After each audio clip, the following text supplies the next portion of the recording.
They regain a 5-point advantage, and it was an incredible, clinical, absolutely top-notch performance from Darwin Nunez, from Jota, McAllister, Kanate, Young Bradley, Gomez.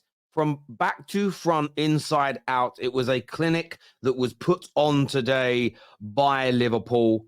They are the front runners right now in the Premier League. They are fast approaching the favourites to win the Premier League with the quality that they are demonstrating week in, week out.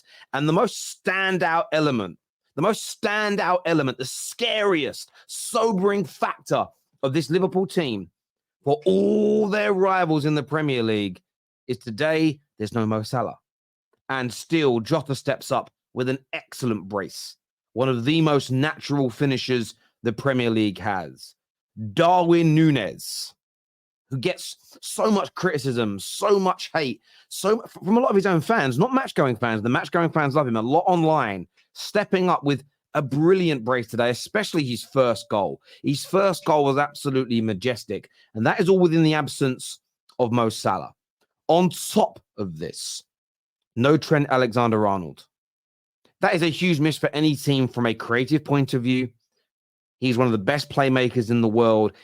Him being missing and young Bradley having to come in could be a problem for them, but no, they look resolute defensively. Their shape remains the same. The system is not impacted in any way, shape, or form with his absence. Now, if he was missing for 6 months, a year, you would see it, because I don't think Bradley's of that level, but he stepped up and performed today. I thought McAllister in the middle was majestic. The way he was winning the ball back, his positioning, his interceptions were top-notch today, but his distribution, he found his passing range early in this game, and he was cutting Bournemouth to absolute ribbons. And I thought everybody in the back line had a good game for Liverpool today. However, Kanate stood out. Defending was good. Positioning was great. There was a tackle when I think the score was 2-0. May have been 3-0 that he made in his own box, which was just ridiculously good. And he got up and celebrated like it was a goal. And that's what you want to see, that passion, that desire, that togetherness from him and his teammates combined. Overall, top-notch from him. But his distribution today was next level. I thought him and McAllister between them, their distribution from deep was absolutely opening Bournemouth up like a tin of beans on a cold Sunday afternoon. Majestic from Liverpool. An incredible performance from Jurgen Klopp's men. And I've already mentioned the standouts, but I want to speak a bit more about Darwin Nunez today. Darwin Nunez gets so much stick, and I kind of get it, and I've joined in at times. It can be fun. But when you put banter to the side, you have a serious conversation. That is 10 goals and 10 assists now in all competitions for him this season. Unless he assisted a goal today. I'm not sure if he assisted. I didn't check. I can't remember if he did. He may have done. No, he didn't. But that's 10 goals and 10 assists now in 31 appearances this season. There is still a lot to be worked on when it comes to this kid. Still a lot to be worked on. Still a lot for him to develop. Still areas for him to improve. But the fact that there was people calling for him to leave only a few short weeks, a few months ago, was beyond premature. Absolute abomination to want this young man out. Not wrong to want him to improve, but to kind of not support him, to kind of throw baby out with the bathwater was ridiculous as far as I'm concerned. Darwin today stepping up in the absence of Mohamed Salah and saying, I am a Liverpool player. I am here to help us win major trophies. And Jota, look, I am a little bit biased when it comes to Jota. He's an old client of mine. He's someone I still have a little bit of communication with. When he's done well, I'll message him today and say congratulations for the goals. I tweeted this. I want to read you my tweet, and I would love to gain your opinion on this. I tweeted, Jota stands out as one of the league's top-notch finishers. Regardless of the angle, he consistently converts chances into goals. Absolutely remarkable.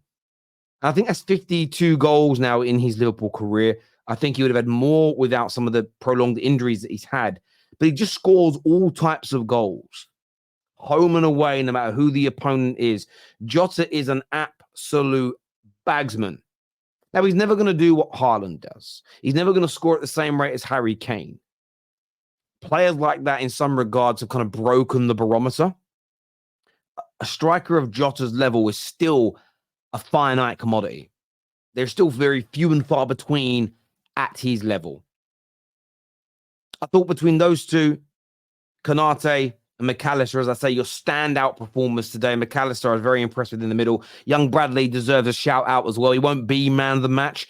Could have, should have, probably scored a goal today as well with a brilliant and delightful ball chipped to the back post by Darwin Nunez. But Liverpool fans and Klopp will be very happy with that performance, demonstrating he can handle the pace of the Premier League. He can handle the pace of being in the first team for Liverpool. But overall, as a team, yes, no Salah, yes, no Trent, yes, no Endo, and Liverpool probably put in one of their best performances of the season today. But it wasn't just beating anybody.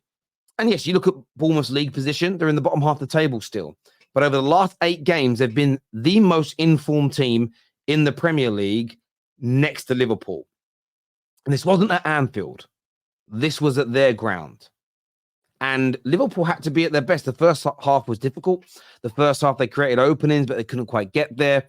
But it was the sharpness. It was the energy. It was that bit between their teeth in the second half that stood out to me as Jesus. As a Man United fan, I watched 5 minutes of the second half. My heart sunk, and I knew there was going to be goals. And the most frustrating element is that my golden goals prediction, I had Liverpool winning 2-1. And I saw 5 minutes of the second half, and I knew you were scoring at least 3 goals. At least 3 goals. I knew you were going to put them to the sword and rip them apart. There was an energy. There was a togetherness. Maybe a little bit of a hairdryer treatment at halftime. But this Liverpool side, as I've mentioned, are incredible. They're inevitable. They're not only in this title race, they're close, in my opinion, depending on some results in the next 2 to 3 weeks, to potentially becoming favourites to win it. If they extend this 5-point gap any further, with the inevitability that they have, the excellent midfield, the solid defence that they've created, and a front line that is now starting to score goals across the board. And this AFCON/Asian Cup period is what I warned rivals about. They did it 2 years ago, and they're doing it again now. That's when Liverpool are being written off. And when you start writing this team off, the togetherness seeps through their pores. Yes, we love Mo Salah, but we don't need him to win. We're Liverpool Football Club. We are bigger than Mo Salah. As a collective, we're bigger than Mo Salah, and they are stepping up. They are taking accountability. And I'm quoting the brilliant Lee Gunner here. Accountability is the best ability. And they have that in an absolute abundance right now, this Liverpool side. They really, really do. And as I say, City are still my favourites as of today, the 21st of January 2024. But Liverpool are knocking. They're absolutely knocking on that door. This was a huge message to send out to the rest of the EPL, to Man City, to Arsenal, and to Villa and Liverpool, Villa and Tottenham, if they're listening. It was a huge, huge message indeed. Do us a favor and hit the like button if you haven't done so already. Make sure you are subscribing to the Football Terrace as well. Very, very important that you do that. Terry reading off a script. No, 0 script, no paperwork here, nothing. Just my own words. It's very difficult to do what I do. Streaming 2 to 3 times a day live for an hour plus a piece without script, without auto cue, responding to what you guys say. No, there's no script there, my friend. Absolutely none. I write things down in terms of thoughts that I have, opinions on players, things, little prompters, but it's not speech. I might just write down Jota stats, or I might write down so-and-so injury, or I might write down a question like, can they win the league, as a prompter? But that's not script. That's not what a script is. Very honest about that. It's a weird thing to say anyway. Very, very weird thing to say. Speak on VVD. So I don't really know what to say about him other than this season he's been back to his absolute best, in my personal opinion. He has been. And there was a lot of talk and a lot of concern and a lot of worry from Liverpool fans that the best had been and gone. He was on the decline. There was times last year he wasn't closing people down. He was being caught flat-footed, and he looked like he was finished. But he's had a I think the word is like not renaissance. Does that mean that you've come back, you become fashionable again, or he's having a renaissance? I think that's the right word to use. If I'm wrong, somebody will correct me. There's a lot of grammar police and whatnot out there, but he's absolutely brilliant. He really, really is. Check your script for what to say. Yeah, exactly that. Statement win, top of the table. Happy with that. But if Jones versus Spurs was a red card, then so was Kluivert's. Should have walked. Yeah, for me, it was a red card. 100%. Based on multiple others they've given this year, I can't understand how this isn't one. It's halfway up his leg. It's to the side of the shin rather than the front of the shin. Maybe that's a factor. But I can't understand how Curtis Jones was sent off. I can't understand how... I mean, I've seen... if Casemiro's doing that, he's gone. Absolute gone. If Romero of Tottenham's doing that, he's gone. So for me, that was a red card. I was very surprised VAR didn't take more action. I also thought, by the way, Jota should have had a penalty. I thought Jota at the edge of the box. He knocks the ball past whoever the defender was for Bournemouth. Had his leg taken out, he went down, and the commentator went, no pen. I looked at it and thought, my brother's dizzy here. He's dizzy. He completely took his leg out.